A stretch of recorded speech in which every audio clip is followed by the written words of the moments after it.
నమస్తే అండి. నమస్తే. మీ పేరు? నా నా పేరు కుసులూరు యోగేందర్. ఏం పని చేస్తారు? వ్యవసాయం పని. వ్యవసాయం పని. వ్యవసాయం ఎలా ఉంది సార్ ఇప్పుడు వ్యవసాయదారుల పరిస్థితి? వ్యవసాయ బాగుంది. ఇంకా కొంచెం బాగా చేయాలి. ఎరువుల విషయంలో కానీ, సబ్సిడీ విషయంలో కానీ ఇంకా కొంచెం బాగా మెరుగ్గా చేయాలని. మొన్న అన్నదాత సుఖీభావ కింద రైతులకు డబ్బులు జమ చేశారు కదా, మరి ఖాతాల్లో జమ అయినాయా? జమని చాలా సంతోషంగా కూడా ఉన్నారు రైతులు. ఇప్పుడు రైతులకి సబ్సిడీ పరంగా కానీ ఎరువుల పరంగా కానీ ఎలా ఉంది సార్ ఇప్పుడు అసలు? సబ్సిడీ పరంగా కూడా ఇంకా కొంచెం మెరుగుపరచాలి.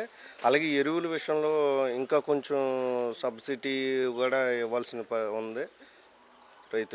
రైతులకి ఎరువుల కట్టలు కొన్ని బాగా విపరీతంగా రేట్లు ఎక్కువగా ఉన్నాయి.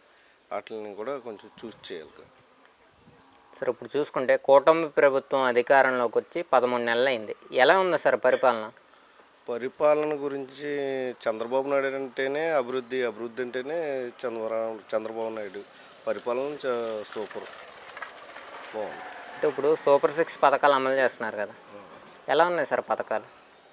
పథకాలు చాలా బాగున్నాయి కదా. పథకాలు చూసే కదా ఓట్లు చంద్రబాబు నాయుడు గారు అన్ని చేస్తారనే కదా ఓట్లు వేసి అంత మెజార్టీతో ఇచ్చింది అన్ని సీట్లు. ఇప్పుడు ఆ పథకాలు ప్రజలందరికీ అందుతున్నాయి అంటారు? ప్రజలందరికీ అందుతున్నాయి కదా. ఊళ్ళోకి వచ్చి చూస్తే ప్రతి ఒక్కళ్ళు కూడా మాకు వచ్చిందని ఊళ్ళో ప్రతి ఒక్కళ్ళు చెప్పుకుంటూ ఉంటారు కదా. చెట్ల కింద కూర్చుని గుడిగాడు కూర్చుని చాలా బాగుంటుంది. అంటే పథకాలు ప్రజలకు అందట్లేదు అంటున్నారు వైసీపీ కార్యకర్తలు. వైసీపీ అంటేనే విమర్శ ఉండబట్టే కదా వాళ్ళని తీసుకెళ్ళి 11 సీట్లలో కూర్చోబెట్టింది. అంటే సార్ ఇప్పుడు మీడియా వాళ్ళందరూ చంద్రబాబు చేసే పనులు, చంద్రబాబు ప్రభుత్వం బాగోపోయినా బాగుందని చూపిస్తున్నారు, ఇది కరెక్ట్ కాదు అని చెప్పి వైసీపీ వారు వ్యాఖ్యలు చేస్తున్నారు. ఏమంటారు మీరు దానికి? వాళ్ళు వ్యాఖ్యలు చేయటం అంటే అసలు వాళ్ళు ఇంతకుముందు గవర్నమెంట్లో ఇలాంటి ఇంటర్వ్యూలు చేయనిచ్చారు. అసలు వాళ్ళు బయటకు వచ్చి అసలు ఆడవాళ్ళు తిరగటం మాట దేవుడు ఎరుగు, మగవాళ్ళు తిరిగే పరిస్థితి ఉందా ఇంతకుముందు గవర్నమెంట్లో? లేదు కదా. ఉంటే వాళ్ళకి 11 సీట్ల కింద పెట్టరు కదా. ఎవరండి మీ ఎమ్మెల్యే గారు? దెందులూరి చింతమనేని ప్రభాకర్ గారు. ఎలా ఉంది ఆయన పరిపాలన? ఆయన పరిపాలన అంటే ఆయన పుట్టింది జనంలో పుట్టాడు. ఈ జనంతోనే కలిసిమెలిసి తిరుగుతుంటాడు. తెల్లారులైతే జనం అంటానే ఉంటాడు. అంటే ప్రజలకి ఏదైనా కష్టం వస్తే వెంటనే స్పందిస్తారు. వాళ్ళ ఇంట్లో వాళ్ళకంటే ముందు ఆయనే ఉంటాడు.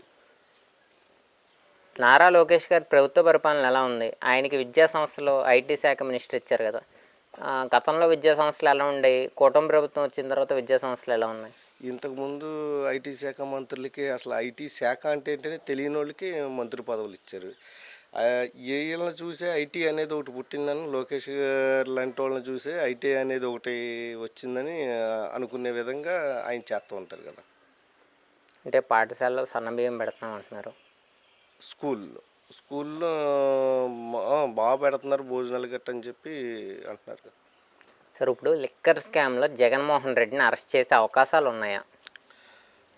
లిక్కర్ స్కామ్లో అరెస్ట్ చేసే అవకాశాలు అంటే ఇంకా గవర్నమెంట్ ఎందుకని ఆలోచిస్తుందో మాకు అర్థం కావట్లేదు. అన్ని కేసులు అన్ని విధానాలు ఉన్న వ్యక్తిని ఇంకా బయట తిరగనివ్వటం, రేపు ఇంకో జనరేషన్కి దొంగతనం చేసి ఇలా తప్పుకుని తిరగాలి అనే అవకాశాలు కల్పించినట్టు ఉంటుంది. ఇలాంటి వాళ్ళని ఇప్పటికే బయట తిరగనివ్వకూడదు. అంటే అరెస్ట్ చేస్తారంటారు కూటమి ప్రభుత్వం? ఖచ్చితంగా అరెస్ట్ చేస్తారు. సార్ మరి లిక్కర్ స్కామ్లో వైఎస్ భారతి పేరు కూడా వినిపిస్తుంది, మరి ఆమెను కూడా అరెస్ట్ చేస్తారంటారు? తప్పు చేస్తే ఖచ్చితంగా అరెస్ట్ చేస్తారు. తప్పు చేస్తే ఇప్పుడు చట్టం ఉంది, తన పని తను చేస్తూ ఉంటుంది. వాస్తవం వచ్చిందనుకో ఖచ్చితంగా అరెస్ట్ చేస్తారు. సార్ ఇప్పుడు చూసుకుంటే కనుక వైఎస్ఆర్సీపీ కార్యకర్తలందరూ ప్రభుత్వం ఎంత బాగున్నప్పటికీ, పథకాలు ప్రజలందరికీ అందిస్తున్నప్పటికీ బురద జిల్లే వ్యాఖ్యలు ఎక్కువగా చేస్తున్నారు. ఇప్పుడు చూసుకుంటే కనుక ఇదివరకు గతంలో అనేక రకాలుగా తిట్టేది. రోజా గురించి మాట్లాడటం అంత అవసరం అంటారా? సార్ ఇప్పుడు చూసుకుంటే మన ఆడదాం ఆంధ్ర స్కామ్లో రోజా, బైరెడ్డి, సిద్ధార్థ రెడ్డి ఉన్నారు. మరి వాళ్ళని అరెస్ట్ చేసే అవకాశం ఉందంటారా మరి? ప్రాసెస్ జరుగుతుంది కదా, త్వరలో వాళ్ళు వెళ్తారు కదా జైలుకి, త్వరలో వాళ్ళు వెళ్తారు. అంటే ఒకవేళ ప్రభుత్వం ఎందుకు ఇంకెన్నాళ్ళైనా అరెస్ట్ చేయట్లేదు అంటారు? ఈయన చంద్రబాబు నాయుడు గారు ఎంతసేపటికి అభివృద్ధి అభివృద్ధి అభివృద్ధి అభివృద్ధి. నేను కోరుకునేది ఏంటంటే తప్పు చేసిన వాడిని బయట తిరగనిస్తే నెక్స్ట్ వచ్చే వాళ్ళకి ఇలా చేసి ఇలా తప్పుకుంటానికి అవకాశాలు కల్పించినట్టు అవుద్దని నేను ఫస్ట్ నుంచి చెప్తున్నాను. సార్ ఇప్పుడు చంద్రబాబు గారు ఈ 5 సంవత్సరాల్లో అభివృద్ధి చేస్తారంటారా? అభివృద్ధి చేసి నిరుద్యోగులకు ఉద్యోగ అవకాశాలు కల్పించే అవకాశం ఉందంటారు ఈ కుటుంబ ప్రభుత్వంలో? ఈయన అభివృద్ధి చంద్రబాబు నాయుడే అభివృద్ధి. అంటే 5 సంవత్సరాల్లో పరిశ్రమలు వచ్చి నిరుద్యోగులు అన్నీ జరుగుతాయి. అదే గత 5 సంవత్సరాలు ఇదే చంద్రబాబు నాయుడు గారు ఉండటం అయితే పోలవరం, అమరావతి అన్నీ పూర్తయ్యాయి, పూర్తిగా ఖచ్చితంగా అయ్యాయి. ఇప్పుడు దీనివల్ల 10-15 సంవత్సరాలు ఈ మధ్యలో ఉన్న 5 సంవత్సరాల అరాచక పరిపాలన వల్ల 10-15 సంవత్సరాలు వెనక్కిపోయాం. మనం వెనక్కిపోయాం. అంటే వైఎస్ఆర్సీపీ కార్యకర్తలు మమ్మల్ని అక్రమ అరెస్టులు చేస్తున్నారు అని చెప్పి వ్యాఖ్యలు చేస్తున్నారు. అక్రమ అరెస్టులు ఎవరిని చేస్తారు? ప్రజల్ని మమ్మల్ని చేయలే అక్రమ అరెస్టులు, బయట వాళ్ళని చేయలే అక్రమ అరెస్టులు. వీళ్ళు చేసిన అరెస్టులను బట్టి అరెస్టులు చేస్తారు. అని బయట రోడ్లు అంటే తిరగనిచ్చారు? అసలు వీళ్ళు తిరగనిచ్చే పరిస్థితులు ఉన్నాయా? 5 సంవత్సరాలు తిరగనిచ్చే పరిస్థితులు ఉన్నాయా? అంటే కేసు, అంటే కేసు. నా మీద కూడా ఒక కేసు పెట్టారు. అంటే 2.0 పాదయాత్ర అని జగన్మోహన్ రెడ్డి అంటున్నాడు. జగన్మోహన్ రెడ్డి ప్రజల వద్దకు వస్తా అంటున్నాడు. మరి ప్రజలు ఆహ్వానిస్తారు జగన్మోహన్ రెడ్డిని? ఒకసారి అన్నారు, ఛాన్స్ ఇచ్చారు. ఇంకోసారి వస్తే ఇంకేం ఆదరిస్తారు? ఏదో ఆయన తిరుగుతానంటాడు, తిరగనేస్తానే. ఇప్పుడు ప్రజాస్వామ్యం, తిరుగుతాడు. ఒకసారి అంటే ఒకసారి ఛాన్స్ ఇచ్చేసారు. జనానికి అర్థమైపోయింది. తీసుకెళ్ళి కూర్చోబెట్టాల్సిన ప్లేస్లో కూర్చోబెట్టారు. ఇంకా మళ్ళీ తిరుగుతాను అంటే ఇంకే తిరగనివ్వటం. మొన్న అంటున్నాడు చూడు, రపా అని. ఈసారి రపరపాలు చూడాలి. అంతే, తిరిగి ఇచ్చేది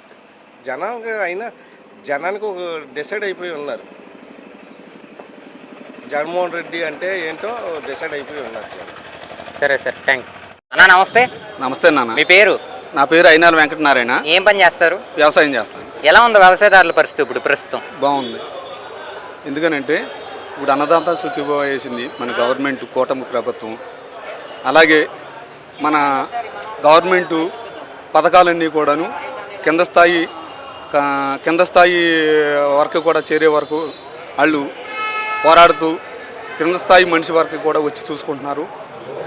మొన్న మధ్యన మొదలెట్టారు డోర్ టు డోర్ కార్యక్రమం, మా ఇళ్ళకు కూడా తిరిగారు.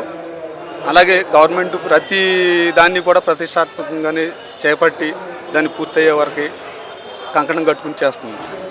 అన్న, చంద్రబాబు గారు అధికారంలోకి వచ్చి, కూటమి ప్రభుత్వం అధికారంలోకి వచ్చి 13 నెలలు అయింది.